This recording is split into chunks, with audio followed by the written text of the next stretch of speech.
कहानी है एक वेश्या और एक संत की।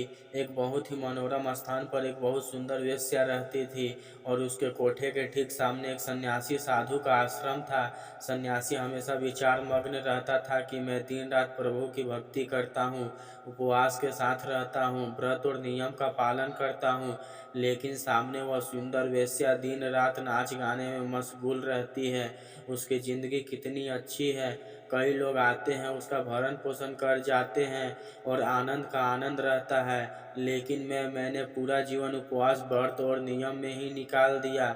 एक दिन समय का चक्र घूमा और उस सन्यासी साधु की मौत हो गई। उस साधु के अंतिम संस्कार में कई लोग आए, लाखों लोगों की भीड़ उमड़ गई। सिद्ध सन्यासी का देहावसान हो गया है, देवलोक गमन हो गया है, उन्हें अंतिम संस्कार देना है, उन्हें समाधि देना है। लाखों लोगों ने एकत्रित होकर के उनका अंतिम संस्कार किया, लेकिन जब साधु महात्मा की आत्मा यमलोक में पहुंची तो उन्हें नर्क का आदेश दिया गया। यह देख साधु महात्मा अत्यंत विचलित हुए, उनकी आत्मा अत्यंत विचलित हुई और यमराज से प्रश्न करने लगी कि हे यमराज, मैं तो इतना बड़ा सन्यासी था, लाखों लोगों ने मेरा अंतिम संस्कार किया और मुझे मुखाग्नि दी थी, उसके पश्चात मैं आपके लोक में आया हूँ, मुझे मोक्ष मिलना चाहिए। यमराज ने भगवान चित्रगुप्त को बुलाया और कहा, इस साधु के जीवन का लेखा जोखा देखिए चित्रगुप्त जी। तब भगवान चित्रगुप्त जी ने कहा, प्रभु आप थोड़ा इंतजार कीजिए, निर्णय की घड़ी बहुत करीब आने वाली है। और कुछ समय में उस सुंदर वेश्या का भी देहावसान हो गया और उस क्षेत्र में लोग आपस में बात करने लगे, अरे यह तो बहुत ही बेकार किस्म की स्त्री थी, वेश्या थी, इसकी अर्थी में जाना ठीक नहीं रहेगा।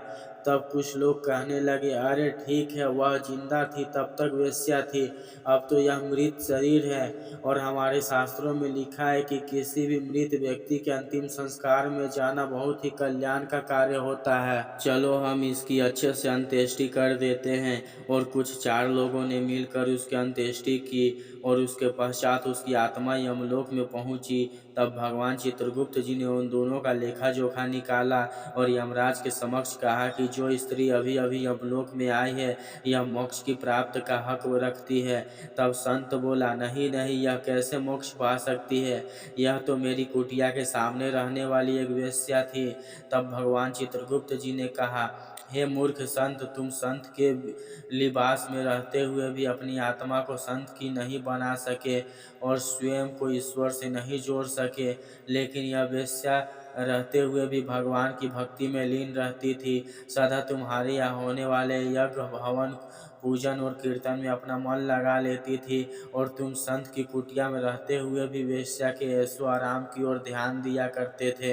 इसीलिए तुम्हारी आत्मा प्रभु में न लगने के कारण तुम नरक जीवन के भागी हो और यह एक वेश्यालय में रहते हुए भी प्रभु के ईश्वर का सदैव मनन किया करती थी, इसीलिए यह मोक्ष को प्राप्त करेगी और यही तुम्हारा दंड है।